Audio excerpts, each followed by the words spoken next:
פרשת פיקודי, דברים לעילוי נשמת אייל בן יונה ורחמים עיראקי, שהיום מלאו 7 לפטירתו. קרן מזרחית דרומית במזבח, ובצלאל בן אורי בן חור למטה יהודה עשה את כל אשר ציווה השם את משה. בצלאל היה העיקר בעשיית המשכן, אמנם ואיתו אהליאב בן אחיסמך למטה דן, וגם כל איש חכם לב, אבל בראש ובראשונה היה בצלאל למטה יהודה. ולא רק את המשכן עשה אחד ממטה יהודה, אלא גם את 2 בתי המקדש בנו אנשים ממטה יהודה. את הבית הראשון בנה שלמה בן דוד מבני בניו של יהודה, ועל כך ברות, כמו שכתוב, ויהי ב80 שנה ו400 שנה לצאת בני ישראל מארץ מצרים בשנה הרביעית בחודש זיו, הוא החודש השני למלך שלמה על ישראל, ויבן הבית לשם. ואת הבית השני בנה זרובבל בן שאלתיאל, כמו שכתוב, ידי זרובבל ייסדו הבית הזה, וידיו תבצענה. פסוק בזכריה, וכן בחגי, וזרובבל בן שאלתיאל פחת יהודה הוא. לעובדה זו נודעת משמעות בעלת חשיבות מעין כמוה לגבי אותו שבט. נפרש את הדברים. הנה אמרו חז"ל, היסוד של המזבח היה מהלך על פני כל הצפון ועל פני כל המערב, אוכל בדרום אמה אחת ובמזרח אמה אחת. ברם מסכת מידות פרק ג' מובאה גם בזבחים דף נ"ד. וקרן מזרחית דרומית לא היה לה יסוד. מהי טעמה? אמר רבי אלעזר, לפי שלא הייתה בחלקו של טורף. אמר רב שמואל ברב יצחק, מזבח אוכל בחלקו של יהודה אמה וכו'. רצועה הייתה יוצאת מחלקו של יהודה ונכנסה בחלקו של בנימין. והיה בנימין הצדיק מצטער עליה בכל יום לנוטלה, שנאמר חופף עליו כל היום, שם בגמרא דף נ"ג. מהי לא הווה לה יסוד? רב אמר בבניין, לוי אמר בדמים. רב אמר בבניין, בקרן דרומית מערבית בנו היסוד אמה באורך הדרום, וחדלו להם כל הדרום וכל המזרח עד אמה סמוך לקרן צפונית מזרחית, כדאמרן, אוכל במזרח אמה ובדרום אמה. לוי אמר בדמים יסוד היה על פני כל המזרח, אבל לא נותנים דמים בחלקו של יהודה. שם רש"י. דעתו זו של רב לכאורה קשה להולמה. כי למה לא בנו יסוד בדרום ובמזרח המזבח שהיו בחלקו של יהודה? אמנם זכה בנימין שהמזבח יהיה בחלקו, אבל יסוד זה שלא היה יכול להיות בחלקו, מה משנה לגביו אם יסוד זה בנוי בחלקו של יהודה או שאין הוא בנוי כלל? יסוד זה גם אם הוא יהיה בנוי בחלקו של יהודה, אין הוא גורע מאומה ממה שיכול להיות בנוי בחלקו של בנימין. אין כאן שאלה בחלקו של מי יהיה יסוד זה בנוי, בחלקו של יהודה או בחלקו של בנימין, אלא השאלה היא אם יהיה יסוד זה בחלקו של יהודה או שלא יהיה בכלל. ואם כן, הרי זה בחינת זה נהנה וזה לא חסר. יהודה נהנה שיש לו חלק במזבח, ובנימין לא חסר כחוט השערה ממה שהוא יכול לקבל.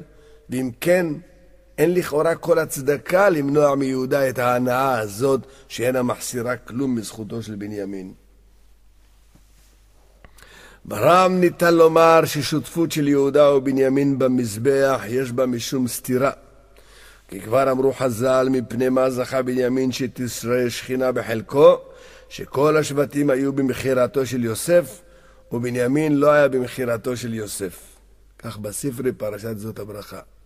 והרי מחירתו של יוסף נזקפת בעיקר לחובתו של יהודה, כי הוא שאמר לאחיו לעשות כך, כמו שכתוב, ויאמר יהודה אל אחיו, מה בצע כי נהרוג את אחינו וכיסינו את דמו, לכו ונמכרנו לישמעאלים.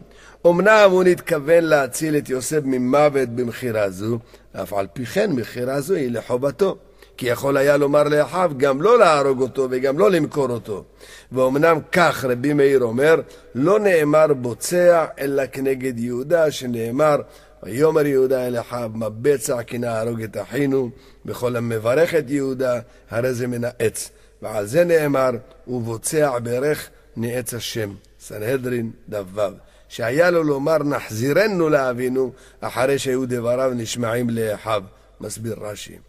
ואם כל זכותו של בנימין שהמזבח יהיה בחלקו היא העובדה שהוא לא היה במכירתו של יוסף, איך אפשר לתת ליהודה אפילו רצועה אחת במזבח הזה בשעה שאחריות המכירה רובצת בעיקר עליו? האם יש סתירה גדולה מזו? ומשום כך לא היה יסוד בנוי בקרן מזרחית דרומית. בני שבט יהודה שבנו את המזבח החיצון ולא בנו לו יסוד בחלקם, אף על פי שהדבר היה בידם, כמוה כהודאה בחטא מכירת יוסף על ידי אבי השבט יהודה. ואומנם יפה הודאה לבני שבט זו, בכך הם מראים שמעשה אבי אביהם בידם. גם יהודה עצמו הודה ולא בוש במעשה תמר, ויאמר צדיקה ממני. הוא שאמרנו שמשמעות חשובה נודעת לעובדה שבני שבט זה בנו את בית המקדש. דבר זה ניתן בידם הזדמנות להיות מבעלי התשובה הגמורה. הודעה על חטא הוא תנאי ראשון לתשובה. ב' האבות והאבנים. והאבנים על שמות בני ישראל הן 12 על שמותם, פיתוחי חותם איש על שמו ל12 שבט.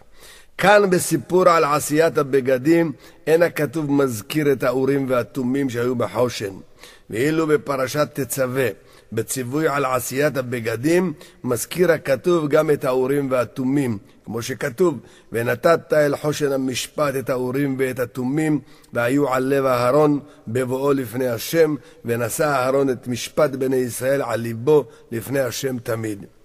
רש"י מסביר על פי יומא בדף ע"ג, הוא כתב שם המפורש היה נותנו בתוך כפלי החושן, שעל ידו הוא מאיר דבריו ומתמם את דבריו.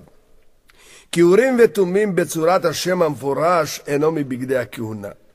ובמקדש שני היה החושן שאי אפשר לכהן גדול להיות מחוסר בגדים, אבל אותו השם לא היה בתוכו. שוב רש"י על פי יומא דף כ"א. ולכן בפרשתנו במסופר אך ורק על עשיית הבגדים ולא על אופן השימוש בהם, אין מקום לספר על האורים והתומים שלא היו חלק מבגדי כהונה, וגם בלעדיהם אין כהן גדול מחוסר בגדים. לעומת זאת, בפרשת תצווה בה כתוב לא רק עניין עשיית הבגדים, אלא גם אופן השימוש בהם, כמו הלבשתם והקרבת קורבנות בהם. כתוב גם עניין האורים והתומים שהשתמשו בהם בשעת הצורך. הלכה זו שהאורים והתומים בצורת השם המפורש בתוך כפלי החושן אינו חלק מבגדי כהונה, וגם בלעדיהם אין כהן גדול מחוסר בגדים, הרי על כך ברמב"ם בהלכות בית הבחירה והשגות הרעב"ד וכסף משנה שם. הלכה זו עונה על תמיהה מתעוררת בנדון. הנה שאלו חז"ל, איך אפשר היה להשתמש בשמות השבטים שעל אבני החושן לתשובות האורים והתומים, והלא כתיב בהו צדי? אז זה באה התשובה, אברהם, יצחק ויעקב כתיב שם. שוב, והלא כתיב תת, ובאה התשובה, שבטי ישורון כתיב שם. גמרא ביומא ע"ג.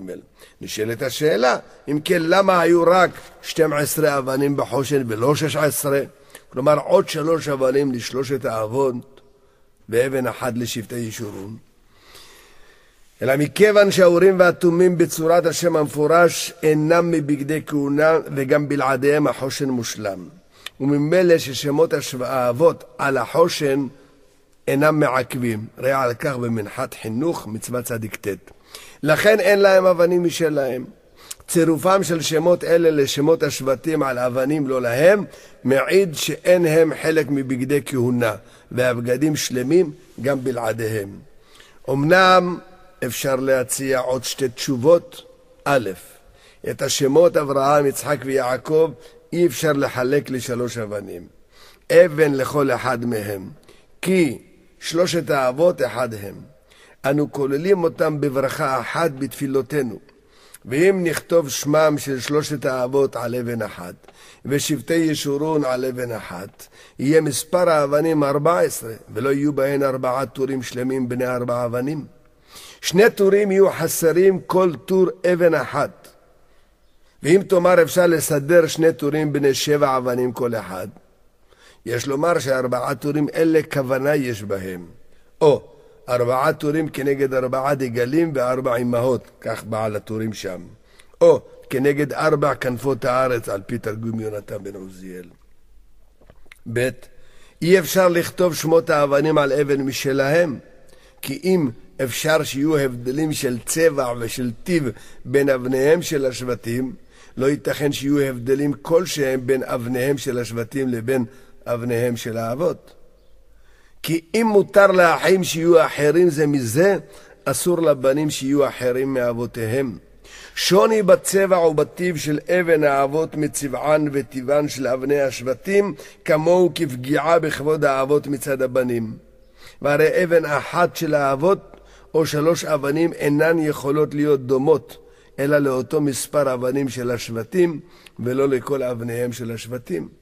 ולכן מוטב שלא תהיה אבן מיוחדת לאבות. עתה, כשלא הייתה אבן מיוחדת לאבות, כתבו את אותיותיהם של האבות ושל שבטי ישורון על כל האבנים. על כל אבן הוסיפו אות אחת, או יותר משמות האבות, ושבטי ישורון, עד שהיו 6 אותיות על כל אבן, כמו אות א' מאברהם, הוסיפו על אבנו של ראובן, והאות ב' מאברהם, הוסיפו על אבנו של שמעון, וכן הלאה, ראה על זה בבעל הטורים שם. לומר, אין הבדל בין האבות והבנים. הבנים הולכים בדרכי האבות, וטבעם אחד הוא, ואף על פי של 4 האבנים האחרונות של השבטים צורפו האותיות של שבטי ישורון ולא של האבות, אין כאן פגיעה בכבודם, כי כולם רואים את הסיבה לדבר זה. ג' אבנתים של כהנים, ואת האבנת 6 מושזר ותכלת וארגמן ותולעת שני מעשר רוקם כאשר ציווה השם. הרמב"ם בהלכות כלי המקדש, כי את הרבין אמר אבנתו של כהן גדול ביום הכיפורים, דברי הקול של בוץ, בשאר ימות השנה דברי הקול של כלאיים לא נחלקו אלא באבנתו של כהן אדיוט, בין בשאר ימות השנה בין ביום הכיפורים, שרבי אומר של כלאיים ורבי אלעזר ברבי שמעון אומר של בוץ. גמרא ביומא דף י"ב. וההלכה כרבי, ועל כך ברמב"ם בהלכות כלי המקדש פרק ח'. למה היה שונה אבנתו של כהן אדיוט מאבנתו של כהן גדול ביום הכיפורים? והרי בגדי כהן גדול ביום הכיפורים הם 4 כמו בגדי כהן אדיוט, ו3 מתוך 4 בגדים אלה שווים בשניהם והם מפשתים. איפה הטעם שהאבנת יצא מכלל זה והוא שונה בכהן אדיוט מאשר בכהן גדול בזמן שהוא מלובש ב4 בגדים, ודומה לאבנתו של כהן גדול בזמן שהוא מלובש ב8 בגדים? ולמה שונה אבנתו של כהן גדול ביום הכיפורים מאבנתו בשאר ימות השנה ומאבנתו של כהן אדיוט? יש לומר שאבנתו של כהן גדול ביום הכיפורים לא יכול להיות דומה לאבנתו של כהן אדיוט ויהיה של כלאיים כמוהו. כי אבנתו של כהן אדיוט היה כמו זה של כהן גדול בשאר ימות השנה, והיינו של תכלת וארגמן ותולעת שני, ראה על כך במשנה למלך. והארגמן הוא הצמר הצבוע אדום, ראה על כך ברמב"ם שם.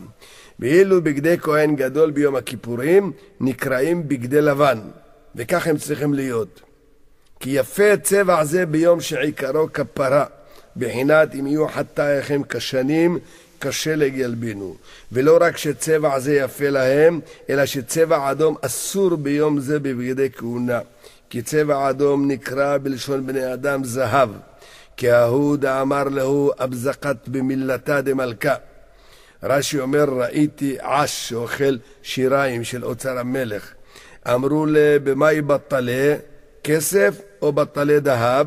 גמרא במציאה דף ע"ח. בטלה כסף כלי פשתן, בטלה דהב כלי צמר צבועין אדום, מסביר שם רש"י. וכבר אמר רב חיסדא, מפני מאין כהן גדול נכנס בבגדי זהב לפני ולפנים לעבוד עבודה, לפי שאין קטגור נעשה סניגור. ראש השנה דף כ"ו. צבע אדום שבעיני הבריות זהה עם זהב, אסור שבגדי כהונה יהיו מצבע זה בעבודה שנאסרה בבגדי זהב. מטעם זה היה אבנתו של כהן גדול בשאר ימות השנה של כלאיים, כי בשאר ימות השנה שכהן גדול משמש בבגדי זהב, יפה צבע אדום יותר מצבע לבן, ובבגדים שאינם על בשרו של כהן גדול זה. ארגמן הולם ביותר ומשתבץ עם בגדי זהב ממש. כמו כן, מסתבר שאבנתו של כהן ידיעות בשאר ימות השנה יהיה של כלאיים, כמו אבנתו של כהן גדול בשאר ימות השנה. כי למה להבדיל ביניהם באותם 4 בגדים המשותפים לשניהם? ולכן גם ביום הכיפורים אבנתו של כהן ידיעות הוא של כלאיים. כי למה להבדיל אצלו בין שאר ימות השנה לבין יום הכיפורים?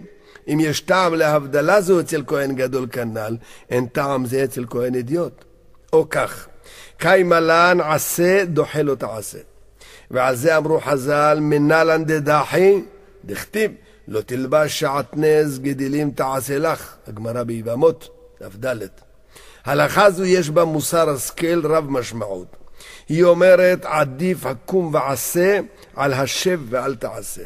עדיף העשה טוב על הסור מרע. עדיפה המצווה המעשית על המוסר המופשט.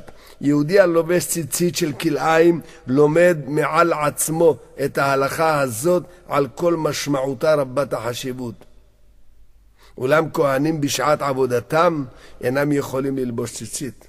כי לבגדי כהונה אין 4 כנפות, ובגד אחד אסור להם ללבוש מטעם איתור בגדים. הרמב"ם שם בפרק י'. ואין להם ממילא ההזדמנות ללמוד מעל עצמם את העיקרון הזה שהוא יסוד היהדות. וכדי שגם הכהנים יוכלו ללמוד מעל עצמם עיקרון זה של עדיפות העשייה על חוסר העשייה, היה אבנתם של כלאיים. גם להם הותר אותו לאו עצמו של כלאיים, ונדחה מפני מצוות עשה של בגדי כהונה. אמנם את ההלכה של עשה דוחה לא תעשה אי אפשר ללמוד מכלאיים בבגדי כהונה, כיוון שכאן מצוותו בכך, כך התוספות שם ביבמות בדיבור המתחיל, לא תעשה. אבל את העיקרון של עדיפות הקום ועשה על השבע אל תעשה אפשר ללמוד גם מכאן. כל פעם שאבנתם של כהנים יכול להיות כלאיים, הוא צריך להיות כלאיים. לבד מכהן גדול ביום הכיפורים, שאין האבנת יכול להיות ארגמן ותולעת שני, אלא לבן דווקא.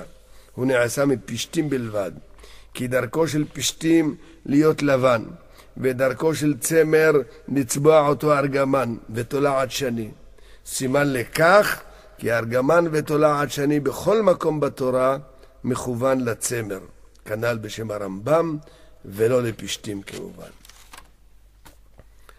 ד' כתב שוקע וכתב בולט.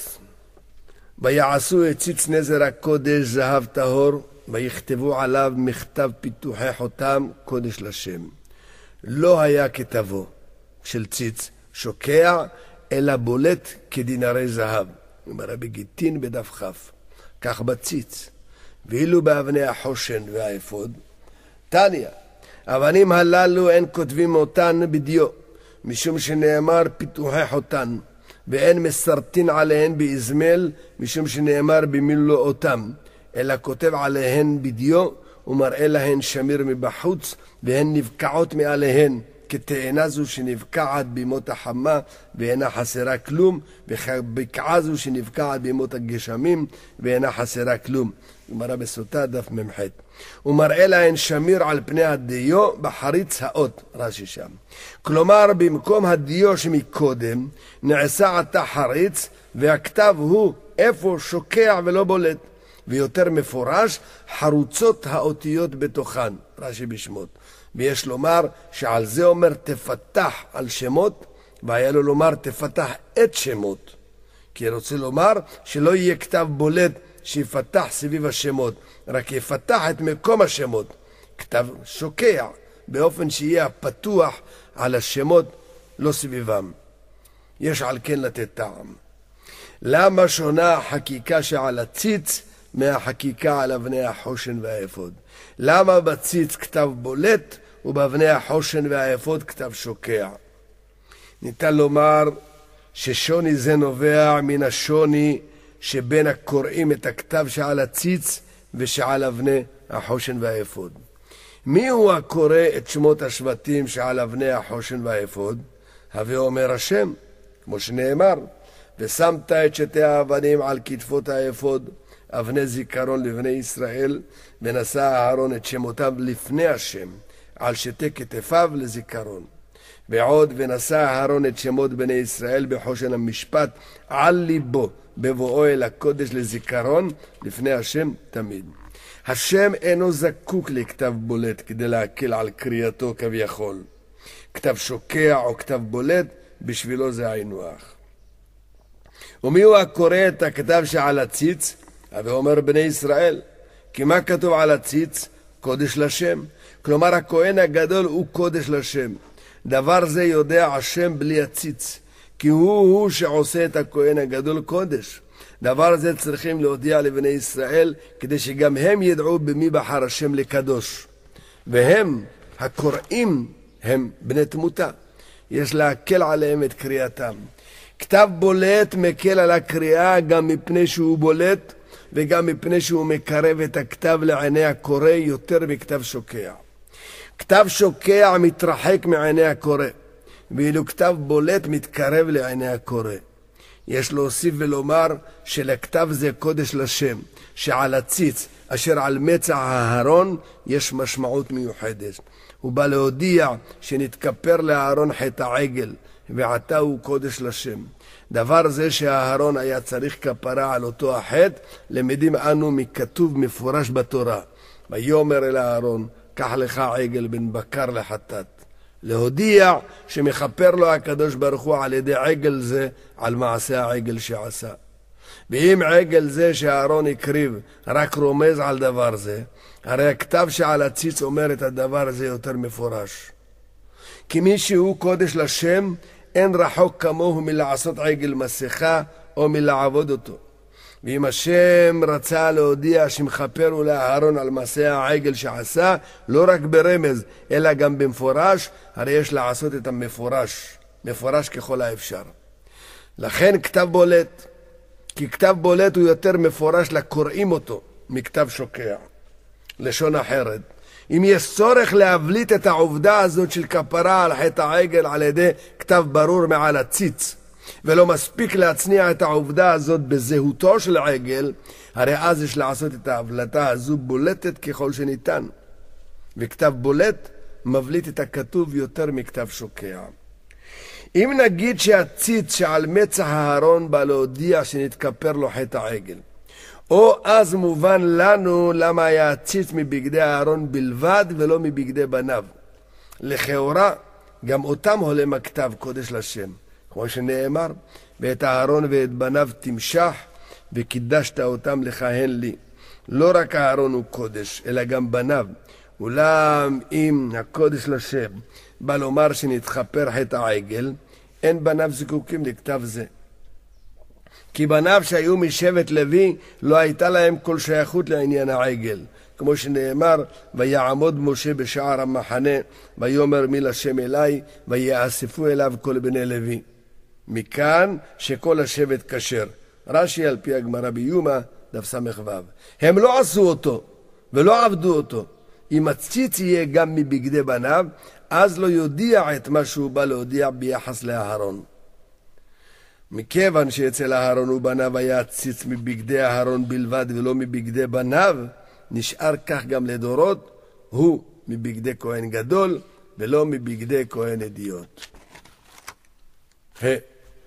המשכן בא אל משה. ויביאו את המשכן אל משה, את האוהל ואת כל כליו. הייתכן? משה שהיה עניו מכל אדם נותן שכל כך הרבה אנשים יטרחו כדי להביא אליו את כל הדברים שמהם נעשה המשכן, וכל הכלים שיהיו בתוך המשכן, וכל זה כדי שהוא לא יטריח את עצמו ללכת ולראות את המשכן במקומו? האם באמת טרחתו שלו שהיא של אדם אחד שקולה בעיניו כנגד טרחתם של רבים אלה? זאת ועוד, האם זה כבודו של משכן שיביאו אותו לפני בשר ודם משום כבודו של בשר ודם? האם אין כבודו של המשכן גדול מכבודו של כל בשר ודם? אולי נמצא כאן אסמכת להלכה אחת שקבעו חכמי התורה שבעל פה, והיא אמר ריש לקיש משום רבי יהודה הנשיאה, אין מבטלין תינוקות של בית רבן אפילו לבניין בית המקדש. גמרא בשבת דף קי"ט, וכך נפסק להלכה ברמב"ם בהלכות תלמוד תורה והלכות בית הבחירה, וכן בשולחן ערוך ביורה דעה בסימן רמ"ה. משה שהיה עסוק אותה שעה בתלמוד תורה לתינוקות של בית רבן, אסור לו לבטלם כדי ללכת ולראות את המשכן וכל כליו. כי אם אין מבטלים תינוקות אלה כדי לבנות משכן, אין מבטלים אותם גם כדי לראות אם הבניין הוא נכון. ומנין לנו שמשה היה עסוק אותה שעה בתלמוד תורה לתינוקות של בית רבן. דבר זה אנו למדים משני מאמרים של חז"ל אחרי שאנו מצרפים אותם. על הפסוק שבראש דברנו אומר התרגום המיוחס ליונתן בן עוזיאל, והייתיו ית משכנה לוות משה לבית מדרשה, דהבו תמן יתבין משה ואהרון ובנוי, והווה מתרץ להון סדר כהונתה, ותמן יתבין סבי ישראל, ואחוויהו ית משכנה, וכו' וכו'. ובכן בשעה זו ישב משה בבית מדרשו, ולימד תורה לאהרון ולבניו ולזקני ישראל. עוד מקום, תנו רבנן כיצד סדר משנה. משה למד מפי הגבורה, נכנס אהרון ושנה לו משה פרקו, נסתלק אהרון וישב לשמאל משה. נכנסו בניו ושנה להם משה פרקן, נסתלקו בניו. אלעזר ישב לימין משה, ואיתמר לשמאל אהרון וכו' וכו'. נכנסו זקנים ושנה להם משה פרקן, נסתלקו זקנים, נכנסו כל העם ושנה להם משה פרקן. נמצא ביד אהרון 4, ביד בניו 3, וביד זקנים 2, וביד כל העם 1. נסתלק משה ושנה להם אהרון פרקו, נסתלק אהרון, שנו להם בניו פרקו, נסתלקו בניו, שנו להם זקנים פרקן. נמצא ביד הכל 4. מכאן אמר רב אליעזר חייב אדם לשנות לתלמידו 4 פעמים. גמרא בעירובין דף נ"ד. ממילא משה שישב אותה שעה בבית מדרשו, ולפניו אהרון ובניו והזקנים, ולימד אותם כדעתו של התרגום, היה לפניו עוד ללמד לכל העם לפני שהסתלק משה ואהרון, ילמד במקומו. ובכלל כל העם, גם תינוקות של בית רבן. ולכן היה אסור למשה להסתלק מבית מדרשו כדי ללכת על המשכן, משום ביטול תורה של תינוקות של בית רבן. ואם אין משה יכול לבוא אל המשכן, הביאו המביאים את המשכן אל משה. דבר זה הוא לשבחם של ישראל, שלא המתינו עד שמשה יוכל לבוא אל המשכן, כי הם רצו בהשראת השכינה בהקדם האפשרי. מותר לנו לומר שיונתן בן עוזיאל בא לתרץ את התמיהה הזו על הוויביאו כנ"ל, ולכן פירש כפי שפירש. הקמת המשכן בשבת. ודבר השם אל משה לאמור, ביום החודש הראשון באחד לחודש תקים את משכן אוהל מועד. ויהי בחודש הראשון בשנה השנית באחד לחודש הוקם המשכן. תנא, אותו יום נטל 10 עטרות, ראשון למעשה בראשית. רש"י אומר שאחד בשבת היה. ראשון לכהונה, גמרא בשבת דף פ"ז. ראשון לכהונה אותו היום שמיני למילואים, ועבודה באהרון ובניו, ועד עכשיו היה בבכורות. רש"י מסביר. במדרש רבה, דלא חשיב ראשון להקמת המשכן, משום דאמרינן במדרש, שכל 7 ימי המילואים היה משה מעמיד המשכן ומפרקו. התוספות שם. יש לשאול, אם 7 ימים לפני האחד לחודש, בחודש הראשון היה משה מעמיד ומפרק את המשכן יום יום, ומה שציווה השם למשה ביום החודש הראשון באחד לחודש, תקים את משכן אוהל מועד, הכוונה שמיום זה ואילך לא יפרק עוד את המשכן, אלא יישאר עומד כל זמן חנייתם. אם כן היה הצו צריך להיות שביום זה לא יפרקו, ולא שביום זה יקימו.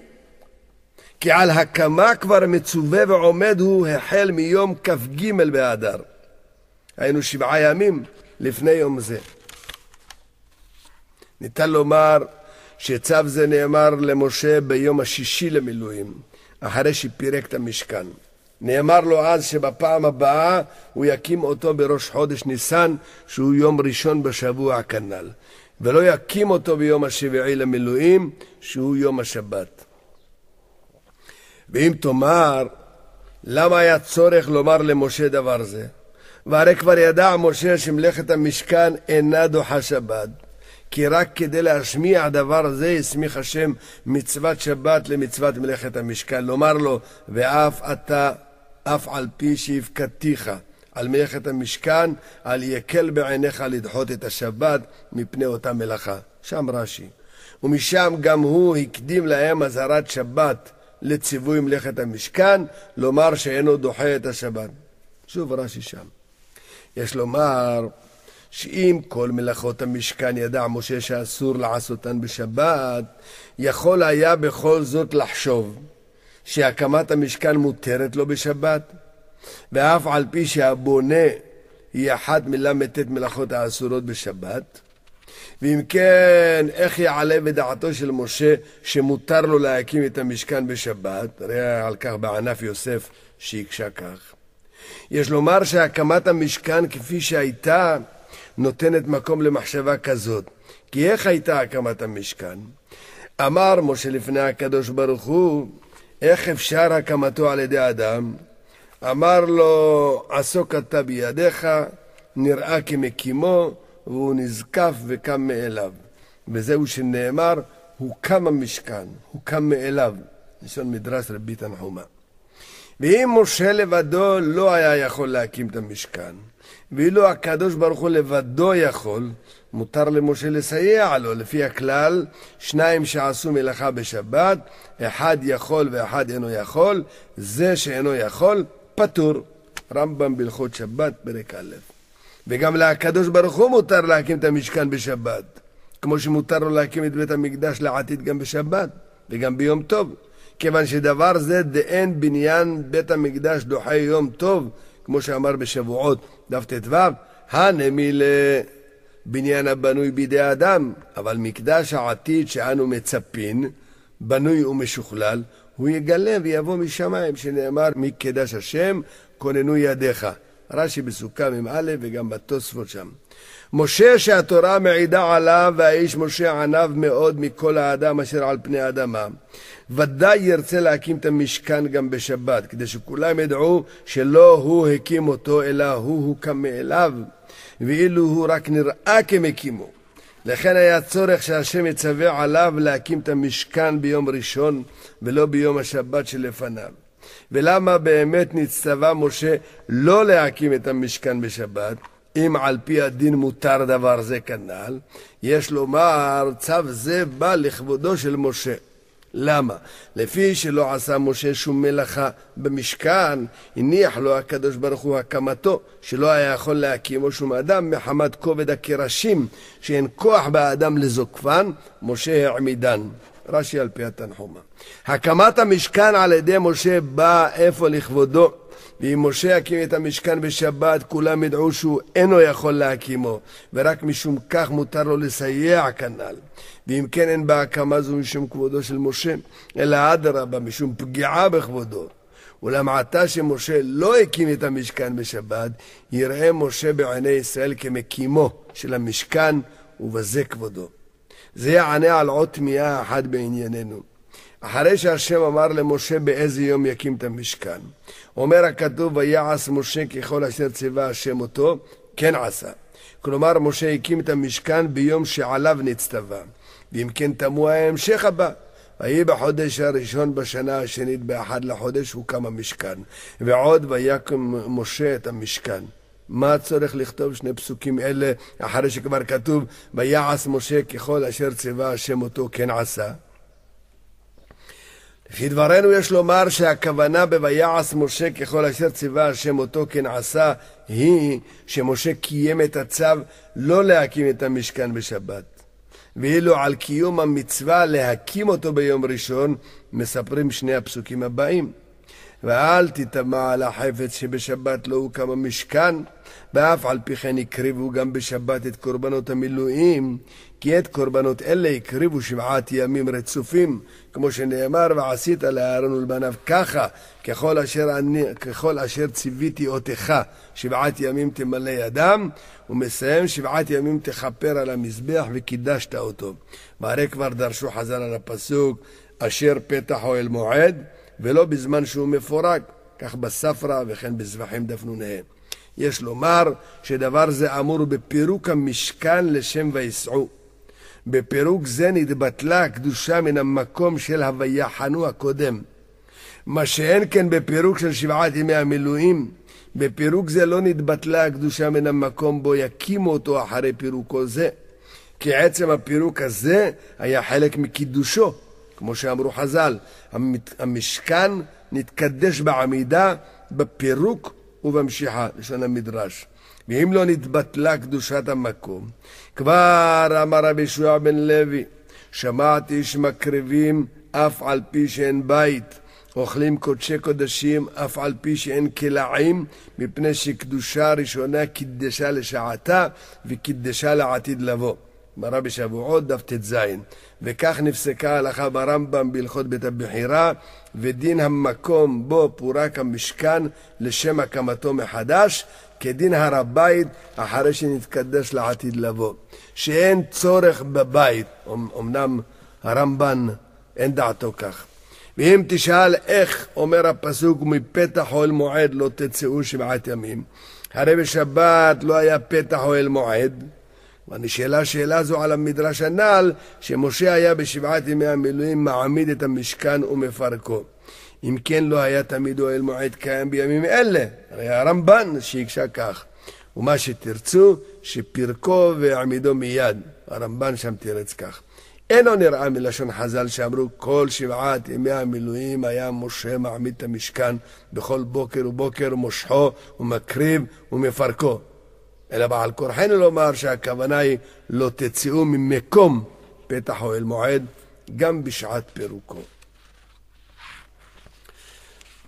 זין, מהות קדושתו של כבש המזבח. ומשחת את מזבח העולה ואת כל כליו וקידשת את המזבח, והיה המזבח קודש קודשים. אומרת הגמרא שם, כשם שהמזבח מקדש את הראוי לו, כך הכבש מקדש. זבחים פ"ו. דבר זה מנין? תנו רבנן, הנוגע במזבח, אין לי אלא מזבח כבש מנין, תלמוד לומר את המזבח, ומשחת את המזבח, אומר רש"י לרבות את הכבש. קדושה זו של הכבש אפשר להסביר בשני אופנים. א', הליכה לעשות מצווה היא עצמה נחשבת למצווה, כמו ששנינו. הולך ואינו עושה, שכר הליכה בידו. וכשם שדינו של האדם ההולך לעשות מצווה כדינו של העושה, כך דינה של הדרך המוליכה למקומה של המצווה כדינו של המקום עצמו. כבש זה שמולך למקום מעשה העבודה, דינו כמקום העבודה עצמו, דהיינו המזבח. המשנה במסכת כלים אומרת, המחובר לטהור, טהור, והמחובר לקודש, קדוש. ייתכן שזה גם טעמו של דבר שמוסיפים מן החול על הקודש בשבת ובימים טובים לעניין איסור מלאכה, וביום הכיפורים לעניין עינוי נפש מן התורה, כך ביומא פרק א', דף פ"א עמוד ב' בברייתא. כי כשם שאנו אומרים את העיקרון כל המחובר לקודש קדוש מבחינת המקום, כך אנו אומרים עיקרון זה עצמו מבחינת הזמן. החול המחובר לקודש מבחינת הזמן בין לפניו ובין לאחריו דינו כקודש עצמו, ולכן לא ניתן כל שיעור לתוספת זו מן החול על הקודש, אלא שיוסיף איזה זמן שיהיה ודאי יום מחול על הקודש. שולחן ערוך באורח חיים סימן רס"א סימן ב'. איזה זמן? בלי שיעור מוגדר, כי החיבור בין החול לבין הקודש הוא כהרף עין, בלי כל המשך של זמן. ואם האחרונים נתנו בכל זאת שיעור מסוים לתוספת זו, ואמרו שביחד עם בין השמשות הוא כחצי שעה, ראה על כך בחיי האדם בהלכות שבת, וגם במשנה ברורה לשולחן ערוך שם. הרי זה רק לשם זהירות ולשם כבודו והדרו של יום, אבל לא כחיוב של מצוות עשה מן התורה. לתוספת זו אין כל שיעור מן התורה, כי גם לחיבור בין הקודש לבין החול אין כל שיעור מבחינת זמן. חטא, כבש המזבח. ומשכת את מזבח העולה ואת כל כליו וקידשת את המזבח, והיה המזבח קודש קודשים. אמרנו מקודם, כשם שהמזבח מקדש את הראוי לו, ככה כבש מקדש, בזבחים פ"ו במשנה. תנו רבנן, הנוגע במזבח יקדש. אין לי אלא מזבח כבש מנין, תלמוד לומר את המזבח, שם הגמרא בדף בזין. ומשכת את המזבח, לרבות את הכבש, שם ברש"י. בהלכה זו שהכבש מקדש, כמו המזבח לעניין שאם עלו עליו אפילו פסולי קדשים לא ירדו, אני מוצא תשובה לתמיהה אחת בעניין הכבש. הנה כתוב, ולא תעלה במעלות על מזבחי, אשר לא תגלה ערוותך עליו. כלומר, כשאתה בונה כבש למזבח, לא תעשהו מעלות מעלות, אלא חלק יהא ומשופע, רש"י שם. ולכאורה יש לתמוה. אם אסור לעשות מעלות על יד המזבח, משום שיש בזה מעין גילוי ערווה, למה עשו מעלות בין האולם ולמזבח שהוא יותר קרוב להיכל ולקודש הקודשים? כמו ששנינו, בין האולם ולמזבח 220 אמה ו12 מעלות היו שם. רום מעלה חצי אמה ושלחה אמה. מידות פרק ג' משנה ו'. גם בכבש זה, שהיה אורכו 32 אמה, ראה שם, אפשר היה לעשות מעלות ברום חצי אמה ושלחה אמה, ולהגיע לגובה הרבה יותר מ9 אמות, שזהו גובהו של המזבח עד הקרנות, ראה ברמב"ם הלכות בית הבחירה, על פי הגמרא בזבחים דף נ"ט. ואף על פי כן, מה שמותר בין האולם ולמזבח, אסור בכבש. למה? אלא שדין הכבש כדין המזבח, שכל הנוגע בו יקדש. וממילא שהוא גם כן מזבח, והמזבח נקרא קודש קודשים. הרמב"ן אומר, בעבור שיקרבו בו גם קודשי הקדשים, אמר בו כן, לשונו של הרמב"ן. ומה שמותר בין האולם ולמזבח שהוא רק קודש, אסור במזבח שהוא קודש קודשים. ואם אמרו חז"ל על הכתוב אשר לא תגלה ערוותך עליו, שלא ילך פסיעה גסה, אלא עקב בצד אגודל, ודייקו מעליו, שרק עליו אסור הפסיעה גסה, ולא בהיכל ובקודש הקודשים, הרי במחילתא שם. והרי גם המזבח אינו יותר מקודש קודשים. כבר אמרו המפורשים בטעמו של דבר, כי פסיעה גסה על כבש מגלה ערווה יותר מאשר פסיעה גסה על רצפה ישרה. ולכן בהיכל ובקודש הקודשים מותרת פסיעה גסה, כי שם אין ההליכה על כבש.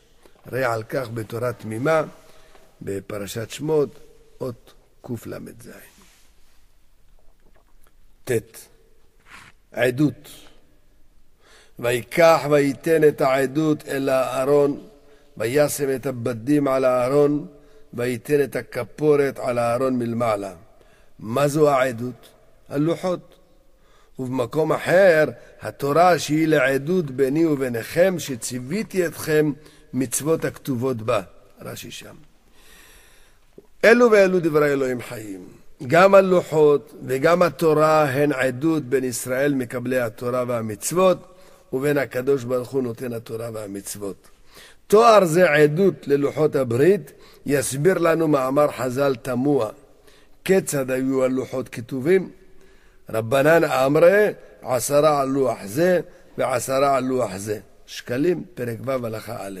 לכאורה תמוה, הצורך בשני לוחות, אם על כל אחד מהם כתובים כל 10 הדברים.